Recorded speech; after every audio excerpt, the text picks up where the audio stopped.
On this episode of Repair Geek, I show you how to change the oil in your 2-post or your 4-post vehicle lift if you have no drain plug. Alright guys, so the lift manufacturer wants the oil change in the lift after the first week of use. I don't use it professionally, so I don't use it nearly as often as somebody who works on cars every day. So my kind of thought process is, I waited a couple months, I put it in July, it's about the middle of September now. So I'm gonna go ahead and get the oil changed. What I think I'm gonna do is basically just take the pressure hose off of the power unit, take it loose on the top side, and then aim the hose down into this oil drain and hit the button on the power unit and just pump all the oil out of the reservoir. Not all of the oil is going to come out, obviously, because the pickup tube doesn't go all the way to the bottom of the reservoir. So I have a vacuum brake bleeder, and it's got a tube on it. So my thought process is here that I'm going to take that tube and run it all the way down to the bottom of the reservoir and hit the brake bleeder and suck that additional fluid that I can't get pulled up through the pickup tube out with the brake bleeder, and then just dispose of it that way.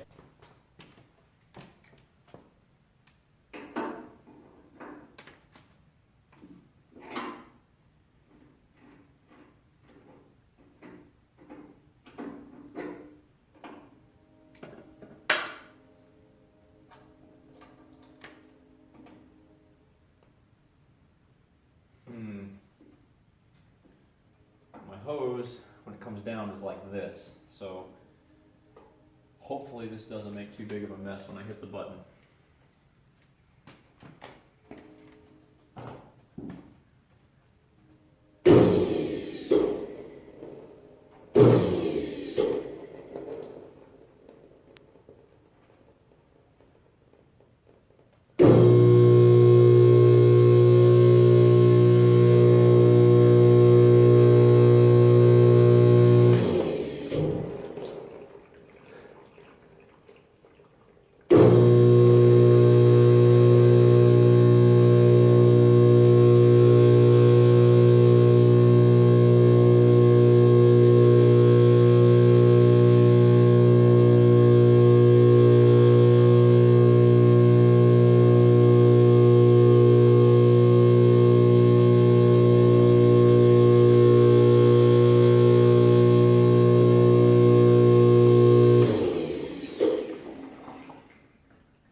Actually is not working that bad.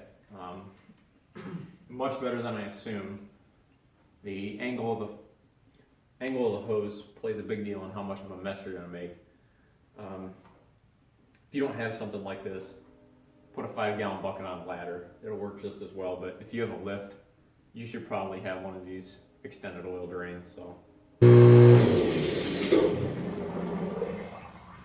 there, I'm starting to get air.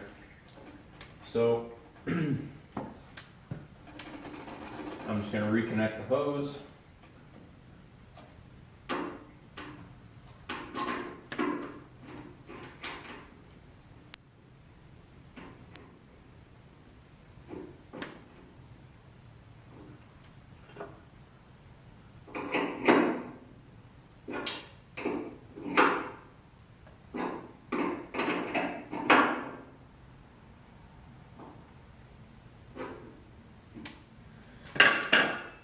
Rag, wipe everything down.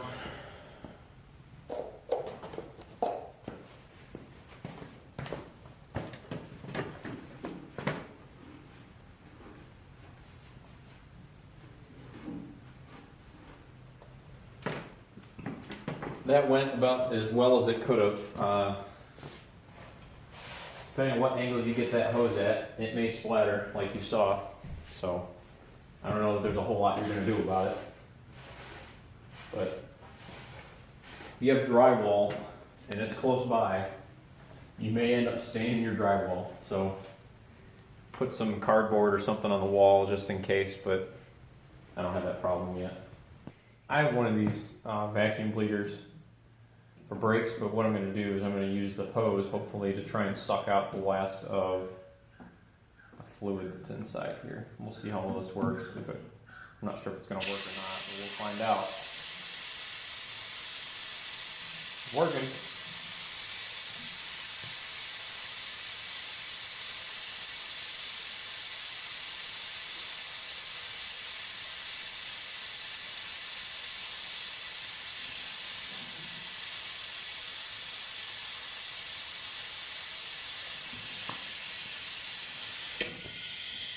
So I ended up getting like 1.5 of those containers on that vacuum bleeder out of this thing, in addition to what I got out of the hose.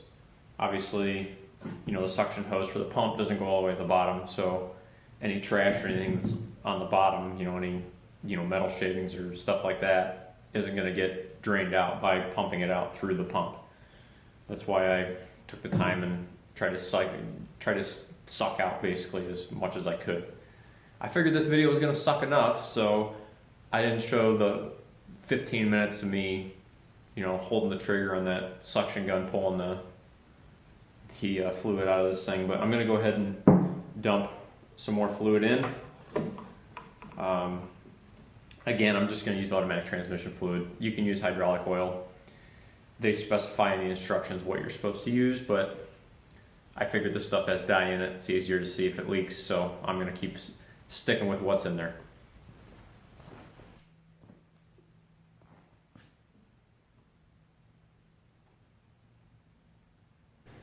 I really wish this had a sight glass on it so you could see where the level was, because I have no idea, so I'm just guessing. It's like, you don't want to go too far, but you don't want to, it sucks having to take forever to put it in.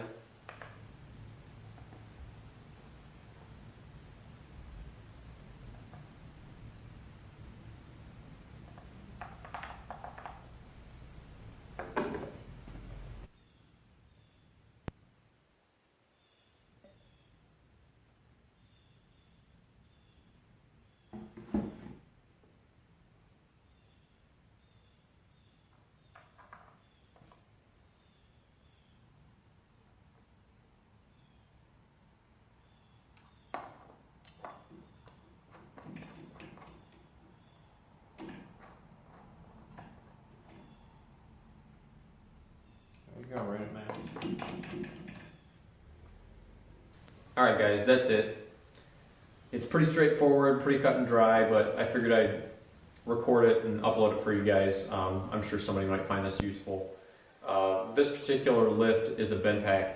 Benpack recommends you change the fluid once a year.